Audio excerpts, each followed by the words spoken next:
It was good. It's your boy Street Scholar. Now, everybody got a story. Every hero has a beginning. Let me stop. But yeah, everybody got a story, so this is mine.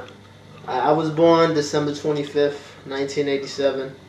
I was born 6 days before 1988. I was actually not supposed to be born, and when I say that, I mean that my mother only wanted one kid with my father because she already had 2 kids prior.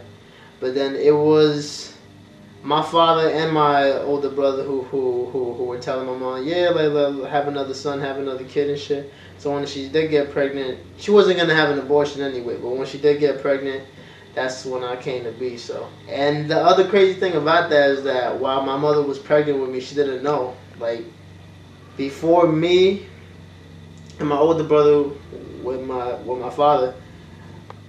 She was pregnant with a girl, and she was working just like she always worked, and she lost that baby.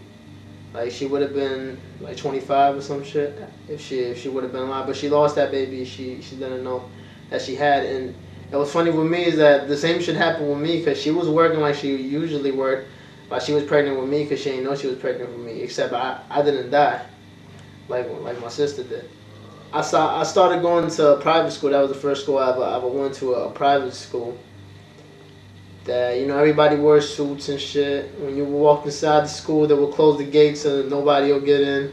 It was basically a bad area at that time. It was, you know, it was Newark, New Jersey.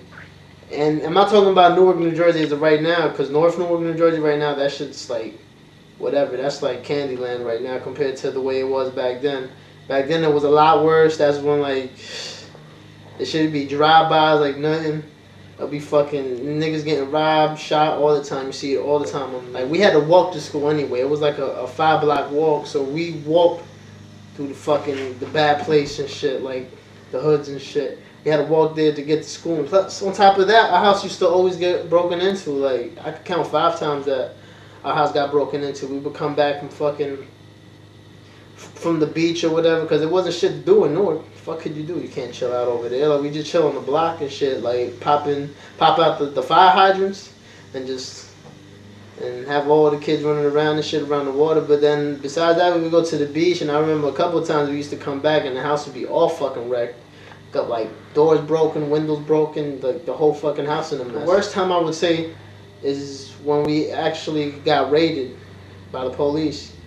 It was me, my older brother, and my mother who was home and shit. I still remember it. I was watching Tom and Jerry. I would say I was about 5 or 6, I think. And all I heard was banging on every fucking door, and I thought we were getting robbed again, like we fucking usually did. And fucking door broken. The cops ran in. They started like screaming at my mother and shit. They were shouting at her, and she didn't speak English, so we didn't know what the fuck to do. But then I guess my older brother finally found out what they were there for. They wanted to check every room. They started throwing everything all the way the fuck around. The last thing that happened that made us finally move out of there was when there was a drive-by shooting in front of my house, and 2 guys got hit. I'm not positive, but I think one of them died and one of them got into a wheelchair. I'm not really sure. That's when we finally fucking moved. That's actually when I started going to a public school finally. Something happened, like in Catholic school I was bad, but for some reason in public school, like they let you get away with a little bit more because they don't give a fuck. So when I got into public school in the 6th grade, I used to like not do shit like at all. I always been into music, like ever since I was 10, but it was like bullshit shit. It wasn't even shit that was that important to me. I was just writing raps just to fucking do it. Then in high school, I would say, is when I really started taking it serious. Like my cousin, he was really smart with the computers and shit. So he would make me album covers and shit. And I would just put together a whole album like that. I probably did like 4 or 5 albums just from my high school and shit. Like had the CDs and then the covers, and then I would just bring them to high school and pass them out. The end of sophomore year, the beginning of junior year,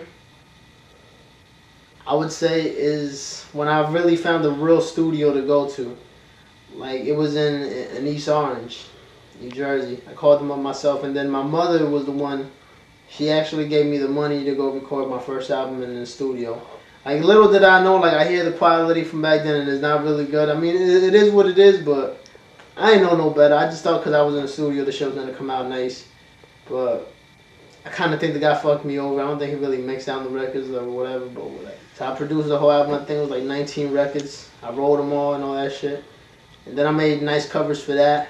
And then, for some reason with that album, I passed it out, but I didn't pass it out as the last one. Like I still have the book bag full of that album somewhere in my house and shit. Like I never really passed it out. Like I heard it myself and I started noticing like what was wrong or whatnot. I was basically kicked out of school. And then I went to Ecuador. I don't know, for some reason everything just started making sense to me. Like everything clicked and shit. Like I knew shit was fucked up, like in the world and shit. Like I don't know why, but I hated authority a lot. Like and to me when I was like a younger kid, to me authority was white people. Like I didn't like white people for some reason. But as I went over there, I learned it was much more than just white people. That's when I I kind of got that out of my head. And I just knew it was just authority, period. It was just, whoever those motherfuckers are was the one that was fucking us over. It was them and shit. And my two cousins, the name was Diego and Paul. Like these two, these niggas loved Che Guevara. They loved a whole bunch of fucking revolutionary people. Like they were telling me what wars got fought over there. What wars in Latin America, they won against us, the USA, and all this shit.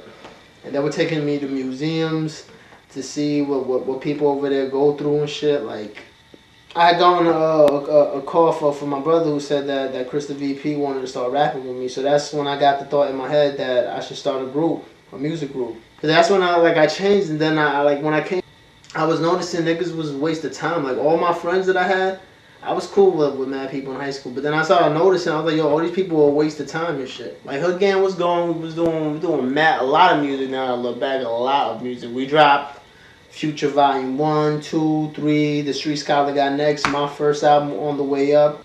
I had gotten fired from my last job, and then I had bought a ticket to go back to Ecuador because I was losing my mind here, yo. Like, word up, I couldn't be here for another set. I had to go to Ecuador so I could get my mind clear. I landed there at 11:30 at night, and from there, my cousin picked me up from the airport, Diego. The lighter side of things, not my cousin Paul, who's the darker side of things. He picked me up. We chilled the whole night. I remember it vaguely. Like I remember me sleeping me in the back seat, and my cousin Paul passing drinks to not my cousin Diego, but the other nigga who was in the front seat. Diego's best friend William and shit. Alright, so we crashed, right?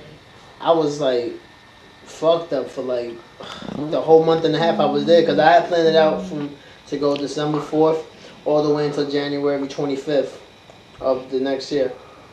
And what's crazy about that is I actually, not knowing when I booked the ticket, I actually booked just enough time for me to go there, have the accident, and get healed up enough to be able to get on the airplane and come back over here. I had to get all my scars healed up. I couldn't go out in the sun for a while. Like I had to stay inside the house for like 3 weeks straight and shit. They told me not to go out to the sun for anything, for all the scars on my body and shit. Because I don't know if you can see them, but I have all across my arm, my face, this arm, my leg, and my aunt's house the whole time while I was getting healed up. Like if it was a month and a half, but it felt like a fucking lifetime. I feel more bad for people now than I used to.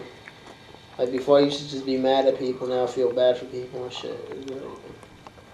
Because going through that hospital shit, I was in mad clinics, mad fucking different hospitals. I've seen people walk out with no legs and shit. Seen people being in accidents and they can't walk no more. They can't see. They come out fucking deaf, blind, whatever and shit. So I came back. First album I worked on was the Future Volume 4. I had did the 6 tracks that I did before I left. And we just completed that shit. We jumped in the studio with the whole Hood Gang. Finished the Volume 4. Then we ended up doing the StreetsHood.com Volume 1 and 2. I did my second album in one day. Reincarnation. I recorded all those tracks in one shot. Street Scholar, StreetsHood.com. My dick is bigger than yours. Peace.